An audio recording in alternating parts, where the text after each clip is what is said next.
Hello, I'd like to talk to you today about a new proposal for companies which HMRC and the government are intending to bring in to next year's Finance Bill, Finance Act. So what are we talking about? Well, as you will recall, a couple of years ago, the government put in place quite a major reform of corporate income losses, such as trading losses.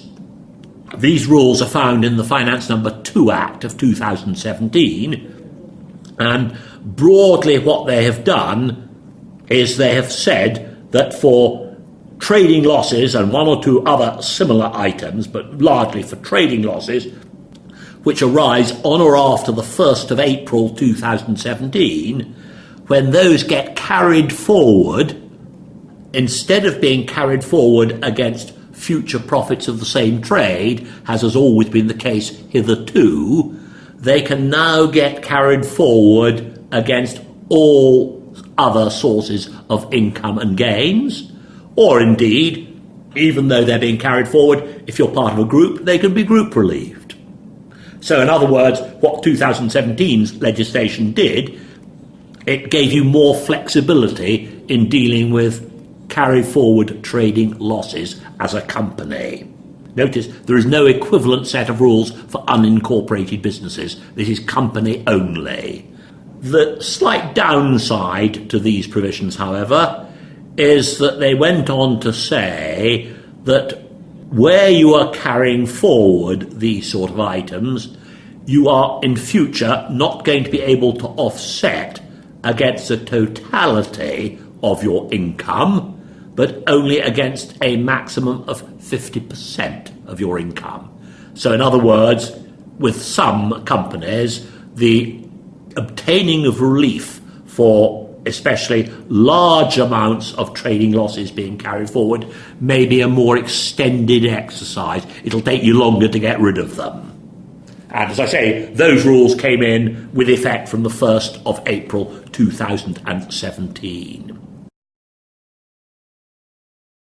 What the government has recently announced is that they plan to do the same for corporate capital losses.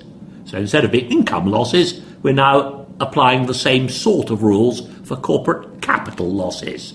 And we understand that the new proposals are to apply with effect from the 1st of April 2020, from next year. And it's a very similar basic principle. What it's going to say is companies with capital gains will only be able to use carry forward capital losses to offset against a maximum of 50% of those gains and not the whole lot. So again, getting relief for your capital losses is going to be more of a long drawn out process, potentially. But as you'll be aware, a key component part of the 2017 rules, which is also going to come in to these latest changes, is something known as the deductions allowance.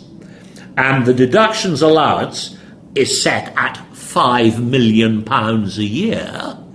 And broadly, in order for the 50% rule to apply, you've got to be looking at income, or in this situation, gains of more than 5 million. So what that means is the vast majority of small and medium-sized companies who will not have income or gains in excess of 5 million in any one year will not be affected by the 50% restriction.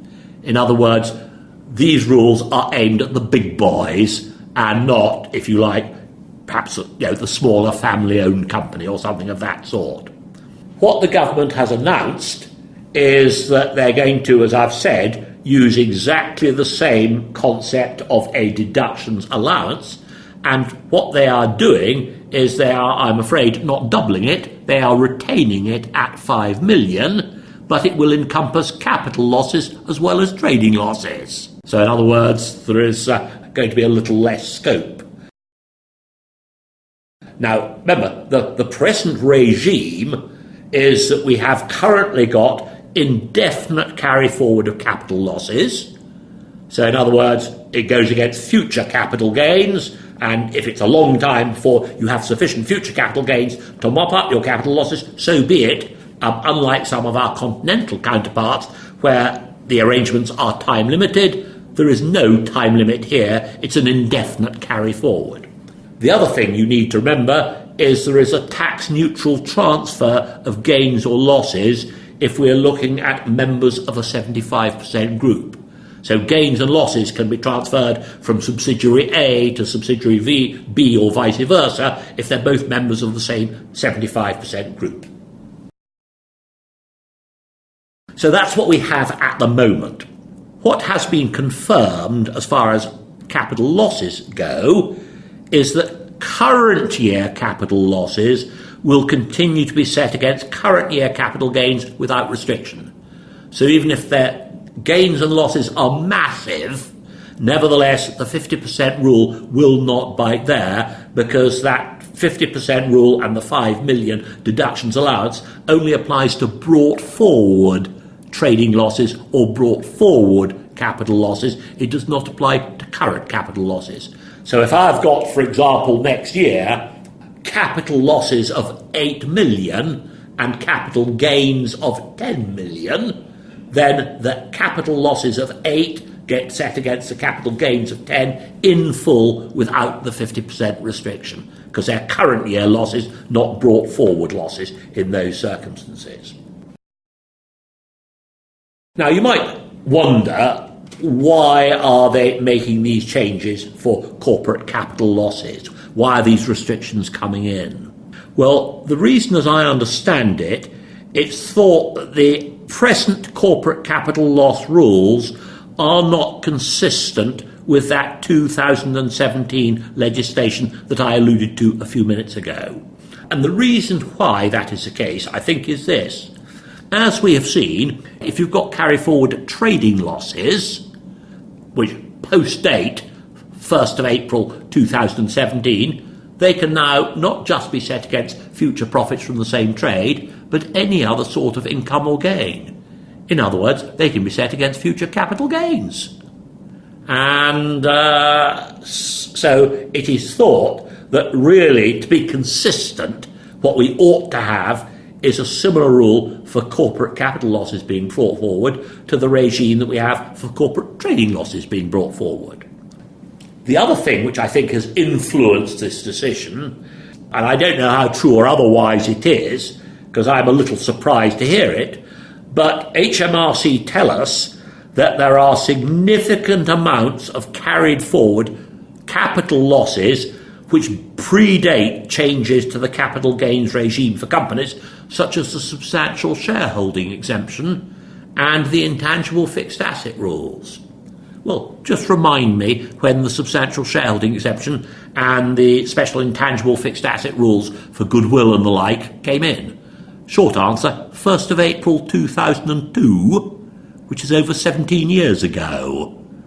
And yet HMRC are saying there are significant amounts of carry forward capital losses that apparently go back before those dates. I find that hard to believe, but no, far be it from me to say they're liars. The point being, of course, that when the SSE came in, what that of course meant, when the substantial shareholding exemption came in, what of course that meant is that your and my client companies could make capital gains which in previous years would have mopped up those losses, which of course now they no longer have to because the gains themselves are exempt. And so effectively what HMRC are doing is they're saying one of the reasons why there is such a significant, their adjective not mine, there is such a significant pool, if you like, of capital losses brought forward is the absence of taxable capital gains against which they can be set. So that's, if you like, another part of their argument as to why the legislation needs amendment, why the restriction needs to come into play. And so, broadly, they say limiting gains which can be relieved using carry-forward capital losses should, as it were, help to address this imbalance, this situation. They also tell us that if the 50% restriction is in point for capital gains, This will also apply to any gains which are transferred under election between two members of the same 75% group. So in other words, it won't just apply to my gains if a fellow subsidiary has elected to transfer into me its gains under the special, section 171A TCGA election rules. Then in those circumstances, that too will be covered by the 50% restriction. Now, first up, it seems to me that for a lot of our clients, provided they're singleton companies, so not part of a group, there are perhaps no huge difficulties with the operation of these new proposals. The main decision, I think, that would have to be made by the people advising the singleton company is how to split the 5 million deductions allowance between trading losses carried forward and capital losses carried forward.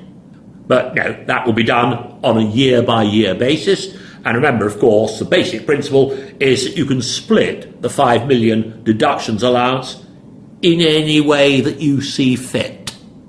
So what you've done this year could be different next year, could be different the year after, and so on and so on and so on. But as I say, for the singleton company, that will be the main complication. What I can envisage is a rather more complicated position for groups of companies. Because remember, the key point is that even if you're looking at a group of companies, that does not enhance the deductions allowance. It is still 5 million for the group as a whole. And so, of course, particularly with a large group, with lots of gains and losses and trading losses, etc., there's going to be quite a tricky set of working out that you've got to go through in order to try and produce the optimum situation. And I would imagine at the moment, obviously no one will have started any hard detail with it, but for the people devising tax software for groups of company, this is going to be a bit of a nightmare. It's going to be quite tricky in those circumstances once we have got the detailed legislation. It seems to me that broadly that certain steps have to be taken. First up, for the advisors of groups of companies, they've got to decide how much of the 5 million deductions allowance this year should be allocated to capital losses as opposed to trading losses. In other words, make a decision as to how much of your 5 million goes one way rather than the other. Then, as we understand it, so this is the sort of second step, the trading loss calculations are going to take priority. So they've got to be done first. So obviously, based on your future profits and other income and gains, you can make a decision as to how much trading loss you might need, and therefore, but the balance is, of course, what you have allocated to your capital losses. Once you've dealt with the trading loss situation, the third step will be to allocate the deductions allowance to the net capital gains for each group company. And this will obviously be after taking into account things like unutilised in-year reliefs and obviously, as I said earlier, any section 171A TCGA 1992 election. And obviously, gains which have had trading losses set against them will, of course, be disregarded for this purpose because effectively they've been eliminated in these circumstances. Fourthly, you will have to calculate the maximum amount of carry-forward losses which can be set against your gains. And finally, you then allocate your carried-forward capital losses against your capital gains. When you have done that, the company's profits chargeable to corporation tax can be calculated in the normal way. One final thing that I would just warn you about is that we've been told that there is going to be some anti-forestalling legislation. Given that we had the announcement late last year originally, but we knew the new rules will not take effect until the 1st of April 2020 at the earliest, obviously, clever, well-advised companies could be taking action now to try and sidestep what they foresee as problems in the future. Thank you for listening to this talk about the impending corporate capital loss restriction. My name is Robert Jamieson.